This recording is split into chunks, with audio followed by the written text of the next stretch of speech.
Cordial saludo, tutor y compañeros. Mi nombre es Yesenia Capera Riveros, estudiante de agronomía. A continuación voy a socializar la tarea fase 5, evaluación de estrategias de manejo fisiológico. Para esta tarea escogí el tema relacionado con el cultivo de la mandarina. Eh, para esto tenemos la introducción de la mandarina. Pues las mandarinas son el fruto de diferentes especies de cítricos, comúnmente llamados cítricos, em, y sus híbridos incluidos también como tangerina, cuya taxonomía se analiza en un cultivo permanente con una vida útil de 30 a 40 años, incluye diferentes etapas de desarrollo, cuya duración depende del área donde se desarrollan los cultivos y las especies proporcionadas por la agroecología, variedades o híbridos y el manejo agronómico integrado practicado en la zona. A continuación se presenta también la taxonomía de la mandarina, donde es de familia Rutaceae, género Citrus, especie Citrus senecio, el porte es de 6 a 10 milímetros, las hojas son frondosas, las flores son ligeramente agrupadas, el fruto es hespérido, contiene esocarpo, mesocarpio y endocarpio. Eh, el crecimiento y el desarrollo de los frutos presentan tres fases. Como primera fase tenemos que abarca desde el antesis hasta el final de la caída fisiológica de los frutos. En esta fase se da un crecimiento exponencial del fruto generado por una alta tasa de división celular. En su segunda fase comprende los cambios dados por la maduración del fruto y se caracteriza por una duración en la tasa de crecimiento. Esta fase puede ser apenas perceptible o presentar un crecimiento importante según la variedad. Como tercera fase tenemos que abarca desde el final de la caída fisiológica hasta poco antes del cambio de color del fruto. Se caracteriza por presentar un crecimiento ideal dado por la expansión de los tejidos y por un aumento en el tamaño celular. Este genera el cultivo 32 procesos como entre 2 o 3 meses para variedades procesos y de inicio a 6 meses para variedades tardías. Por otra parte, tenemos los grados de maduración. Esto se debe tener en cuenta en el gramaje requerido y la madurez que el cliente desee para realizar una clasificación adecuada por maduración, calidad o calibre. Cabe resaltar que es un proceso de empaque que se debe asegurar. Por otra parte, tenemos el manejo integrado de fertilización. La mandarina es un cultivo exigente en cuestión de la fertilización, exigente en macronutrientes como nitrógeno, fósforo, potasio, calcio, magnesio, azufre y también en micronutrientes como el hierro, cobre, magnesio, zinc, boro y molibdeno. Eh, la extracción de estos nutrientes es constante durante todo el año, pero pues también la absorción es acentuada durante las etapas de la floración y la formación de la fruta. El calcio Es el elemento más abundante en las partes vegetativas de la planta, seguido por el nitrógeno, el potasio, el magnesio, el azufre y el fósforo, que cerca del 30% del nitrógeno total está en la totalidad de la planta y el 70% del potasio se localiza en el fruto. Esta es la tabla de los macronutrientes y micronutrientes mencionados anteriormente. El plan de acción eh,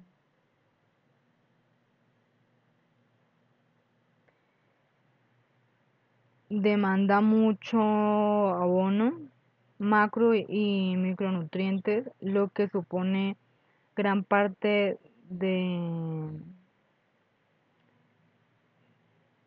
gran parte de los cortes.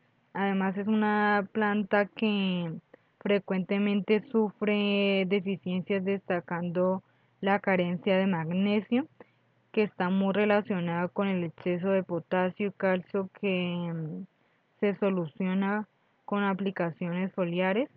Em, Otra carencia frecuente es la del zinc, que se soluciona aplicando sulfato de zinc al 1%. El déficit del hierro está ligado a los suelos cálidos con aplicación de quelatos, que suponen una solución escasa y un coste considerable.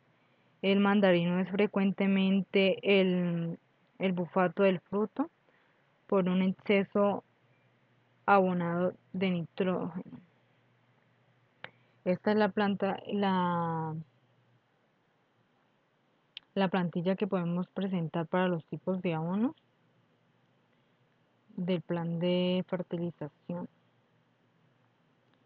Por otro lado, tenemos las podas. Existe la poda de raíz. Esta se debe realizar antes del transporte de los árboles al sitio definitivo y constante de la eliminación de una parte del sistema radicular de la planta. Está también la poda estructural. Se realiza una vez el árbol ha sido trasplantado a su sitio definitivo, con el fin de estimular la formación y desarrollo de 3 o 4 ramas primarias. También está la poda de formación, que tiene como finalidad mantener la formación del árbol. Está la poda de mantenimiento, que se debe realizar despunte y entresaque de las ramas. Está la poda sanitaria, que es eliminar ramas afectadas. Y está la poda de renovación, que se realiza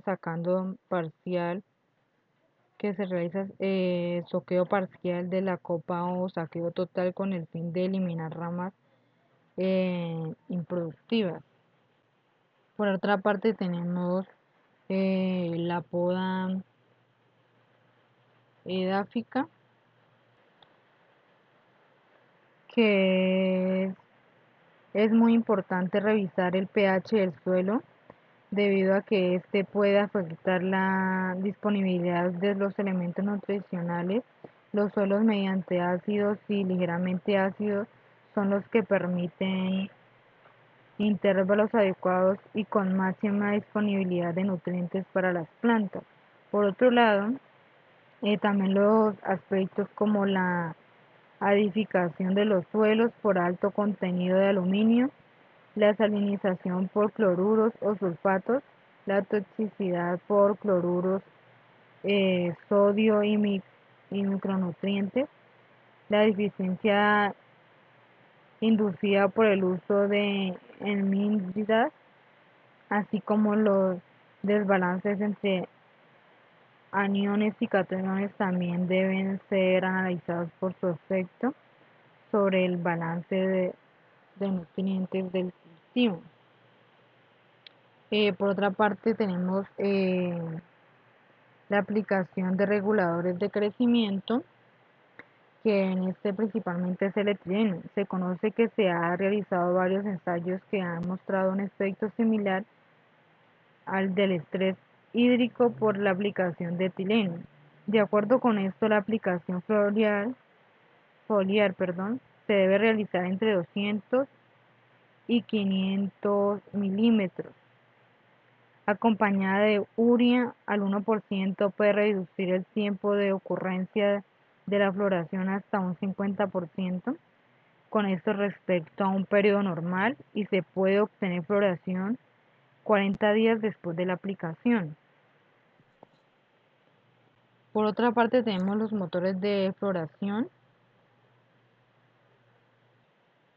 Es el donde se tiene que el efecto del BPZ sobre la floración depende de distintos factores como la calidad inicial del fruto en el árbol y la época de aplicación.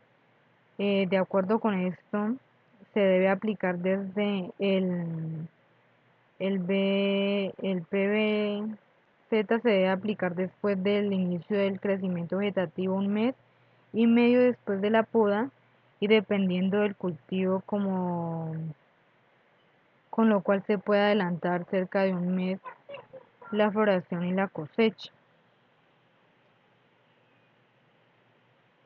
Eh, por otra parte tenemos el ingrediente activo para manejo de arbences, teniendo en cuenta que el manejo de arbences en el cultivo de mandarina es realizado por el 90% de los productores de los municipios vinculados al subproyecto Mango. Esto es algo muy importante porque si no están presentes en este proyecto es muy difícil que conozcan bien el cultivo o el manejo de los arbences. El manejo de arbences se da principalmente mediante el uso de machete o guadaña, en menor proporción el 5% con la aplicación de herbicidas. Adicionalmente, el 100% de los productores realizan una práctica conocida como desinjertar, la cual consiste en subirse a los árboles y desprender de estos las plantas hemiparásitas como la del género pajarito. Esta es la tabla que se presenta para la materia activa, la dosis y la presentación del producto, que tenemos que tener muy en cuenta para el manejo de los arbences.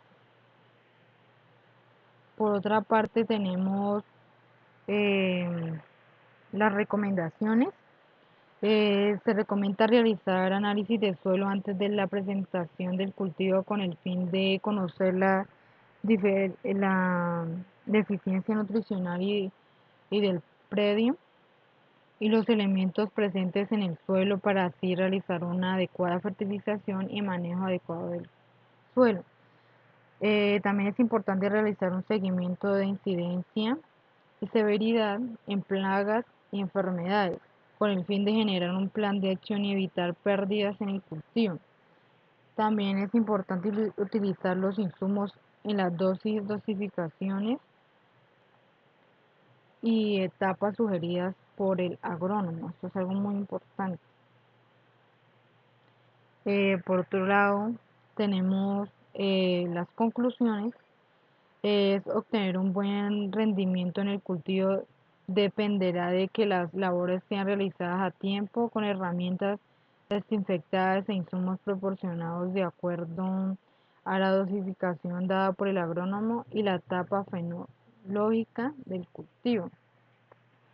Realizar podas de acuerdo al estado de cultivos permitirá que se disminuya la presencia de plagas y enfermedades, y controlar las plagas y enfermedades hará que el cultivo se desarrolle en óptimas condiciones.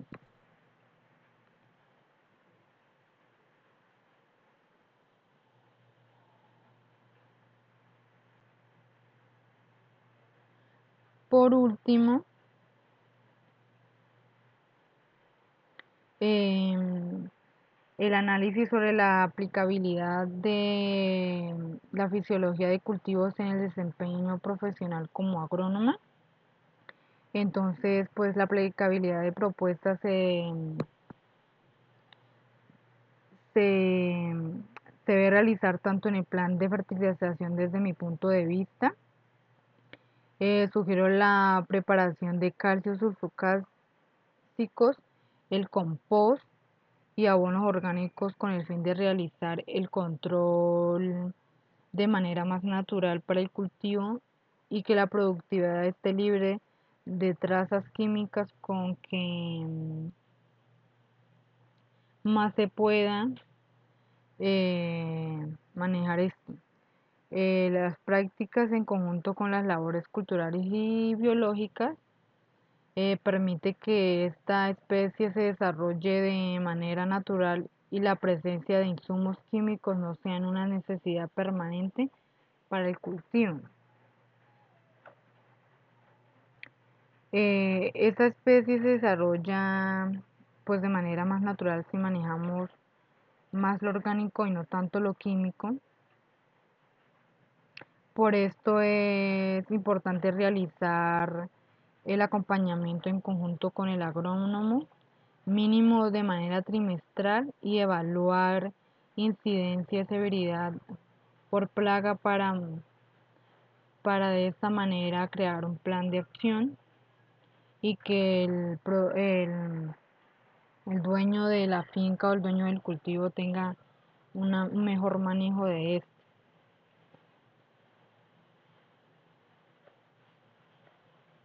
Por último, tenemos las referencias bibliográficas de donde se investigó todo el tema en cuestión al estudio del cultivo del manejo del cultivo de mandarina. Eh, Muchas gracias por la atención prestada, estimado tutor. Eh, Esto era todo. Hasta luego.